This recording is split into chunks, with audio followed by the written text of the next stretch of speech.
উনি কি মানুষ? আপনি বলেন তো, উন্নয়ন মন্ত্রী কি উন্নয়ন করছেন? কেন আজকে কি চাইছেন? আমি চাইছি উনি সাজাও, আমি ঠাকুরের কাছে তাই চাই উনি সাজাও। আমার বাড়ি ভাঙছে। কেন বাড়ি ভাঙলো দাদা আপনার? আমি দাদা মনে করো মৌলিক অধিকার, যে কেউ কিছু করতে পারে, পারে কি পারে না? আমি হিন্দু, আমি গর্বের সাথে বলি আমি হিন্দু।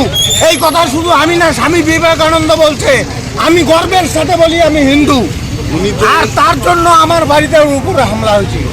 এর আগেও তো উনি উন্নয়ন তো করেছে, উন্নয়ন দপ্তরে কিসের উন্নয়ন করছে উনি টাকা খাইছে। উনার বাপ উনিকে একটা ওই লাইসেন্স দিয়ে গেছিল সারের, ওই সারের টাকার কাছে। আর উনির বেটা উনি সবাই চোখ। এই যে শিশু কল্যাণ সমিতি করেছে, অনেক কিছু তো করেছে, রাস্তা। কি নাম আপনার? অলোক সাহা, কোথায় বাড়ি? 4 নম্বর ওয়ার্ড। আমি মন বুঝি নাই, উনি তো দিনহাটার অভিভাবক মনে করতেন। রান্নাঘর তালা মেরে দেবেন, হাঁটু নিয়ে বাড়িতে ফিরতে যাবো না, এই তো উন্নয়নগুলো কাজ করছে, ত্রাস সৃষ্টি করছে। কোনো কথা বলতে পারতো না, ভয় বেরোতে পারতো না, আতঙ্কে থাকতে হতো। আতঙ্কে তৈরি পেয়েছে, আজকে শান্তিতে আছি, অনেক শান্তিতে আছি। এবং কঠোর শাস্তি হোক। উনি একটা কথা মন বুঝি নাই, মন বুঝি দাদা মন বুঝি নাই। এই খুশিটা কি আপনারা 4 তারিখের পর থেকে না ওনাকে গ্রেপ্তারের পর থেকে খুশিটা হয়েছে? আমরা ওই হারার পর থেকে খুশি হয়েছি। যখন হেরে গেছে সেটা আমরা শান্তি পেয়েছি। আমরা বিহার জনগণ আমরা নিঃশ্বাসিতে পেয়েছি, শান্তি পেলাম, আমরা আতঙ্কের অধিকার পেয়েছি। 6 দিনের রিমান্ড শেষে ওনাকে আবার কোর্টে তোলা হবে, কি আশা করছেন সাধারণ মানুষ হিসাবে? বিচার বিভাগ যারা আছে শাস্তি দেবে, ওরা কঠিন শাস্তি চাই। তিন থেরাপি তো ওটাতে কিচ্ছু হবে না। ওনার দিচ্ছে আমার থেরাপিতে কিচ্ছু হবে না। ওনার বড় থেরাপি আদালত দেবে। আমার নাম প্রভাব কুমার মুস্তাফি। ওনার থেরাপি আদালত দেবে, মোহাম্মদ আদালত দেবে। প্রতিষ্ঠা হয়েছে, আইনের পথে চলবে। আমি একজন সাধারণ নাগরিক হিসেবে বলতে চাই, শুধু উদয়ন গুহ নয়, উদয়ন গুহ সাংখ্যবাঙ্গকে বুথ স্তরে শুরু করে, মন্ডল স্তরে শুরু করে সবাইকে গ্রেপ্তার করা হোক, এটা আমি দাবি করি। আপনার সঙ্গে কি করেছিল উনি?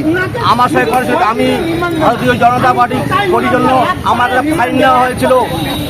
আমাদের বাক স্বাধীনতা ছিল না। আমরা 4 তারিখের পর ভারতীয় জনতা পার্টি ক্ষমতা আসার পর সারা রাজ্যের সঙ্গে দিনহাটা আমরা নতুন করে স্বাধীনতার স্বাদ পেয়েছি। 1947 সালে আমরা সেই স্বাধীনতার স্বাদ পাইনি। ভারতীয় জনতা পার্টির ক্ষমতা আসার পরে আমরা নতুন করে স্বাধীন হয়েছি, সেই স্বাধীনতার স্বাদ আমরা উপভোগ করছি সারা রাজ্যের সাথে। কি নাম আপনার? দিনহাটাবাসী। আমার নাম লুৎফর রহমান। আমি একজন মুসলিম হিসেবে ভারতীয় জনতা পার্টি করছি বলে আমাকে অনেক অত্যাচার করা হয়েছিল। আমরা সবকা সাথ সবকা বিকাশে বিশ্বাস করেছিলাম। আমরা ভারতীয় জনতা পার্টি ভোট দিয়েছি। সবকা সাথ সবকা বিকাশ, সবকা হিসাব হচ্ছে। সে হিন্দু হোক মুসলিম হোক কাউকে দেখছে না, সবকা হিসাব হচ্ছে। এটা মোদিজির অঙ্গীকার, সবকা সাথ সবকা বিকাশ, সবকা হিসাব হচ্ছে, কেউ ছাড় পাবে না।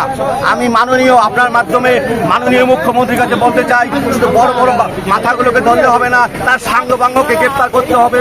গ্রামগঞ্জে অনেকে লুকিয়ে আছে, এখন বুক চিতিয়ে বেড়াচ্ছে, তাদেরকে গ্রেপ্তারের দাবি জানাচ্ছি আপনাদের মাধ্যমে মাননীয় মুখ্যমন্ত্রী শুভেন্দু অধিকারী মহাশয়ের কাছে আমি এই বার্তা পৌঁছে দিতে চাই আপনাদের মাধ্যমে। উনি তো এক সময় নিজেকে দিনহাটার অভিভাবক মনে করতো, হ্যাঁ, এমনটা শোনা গিয়েছিল, আপনারা বলেছিলেন, অভিযোগ করেছেন। উনি অনেক লোকের সর্বনাশ করেছে,